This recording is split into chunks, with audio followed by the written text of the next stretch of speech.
We've got some help with the toughest lineup decisions for week 5 next on Fantasy Football Today in 5.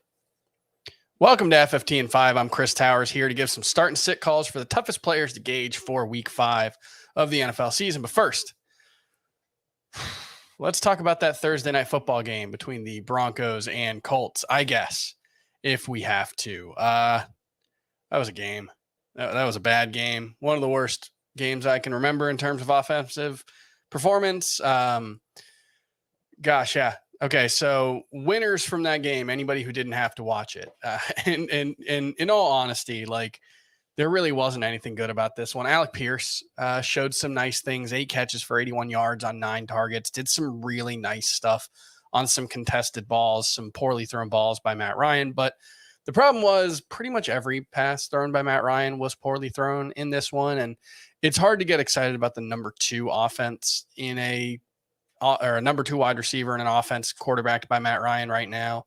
I think Alec Pierce is a pretty talented player, but the quality of the throws tonight, he had to make some pretty impressive throws just to get to, 10 yards per catch. So I don't think there's much upside there. And then, the losers, I think, gotta be Russell Wilson at this point. I don't know what it's going to take for him to figure things out in this offense. I don't know how much of this offense's struggles are Russell Wilson's fault versus Nathaniel Hackett's fault versus something else.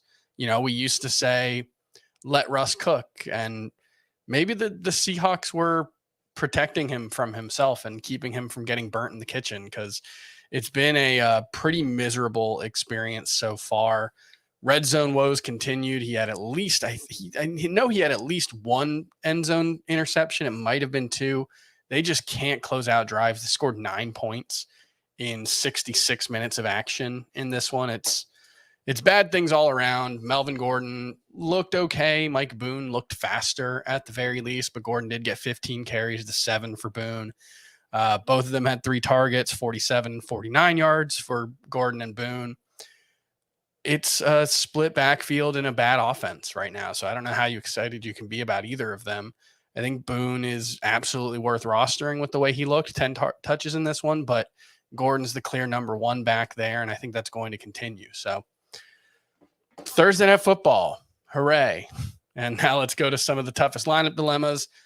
Took some of the guys that I'm talking about in my Friday morning preview for the FFT newsletter. Make sure you subscribe cbssports.com/newsletters to get that. But I go through each game and talk about all the injuries you need to know about and the toughest lineup dilemma for each one. And we'll start off with Brian Robinson, who looks like he could make his return. He's been cleared to practice. It's not 100% that he's going to return this week, but I think even if he does, you probably want to sit him. It's possible that Brian Robinson, running back for the Commanders, eventually becomes the lead back and turns out to be pretty good fantasy option. But right now I'm expecting Antonio Gibson to continue to have a role in the early downs with J.D. McKissic handling most of the passing situations, which means Brian Robinson is just not going to have a big role early on. And that's not surprising. It shouldn't be discouraging if he doesn't have a big role. He's someone worth stashing, but not starting.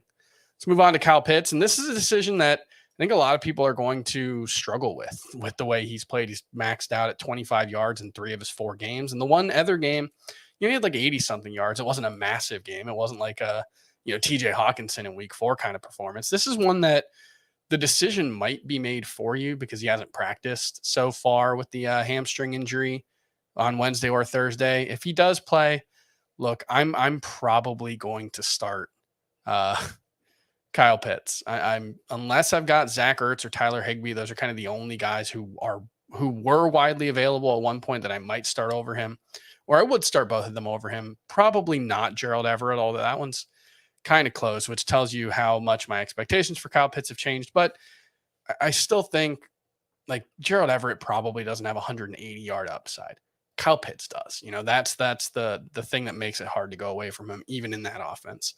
And we'll go on to the Jets wide receivers. We did see Zach Wilson return last week, and Corey Davis was his favorite target, but Elijah Moore, Garrett Wilson, and Corey Davis all had between 4 and 6 targets in this game. Zach Wilson still didn't look pretty good. So I think this is a situation where you probably want to bench all 3 of Elijah Moore, Corey Davis, and Garrett Wilson.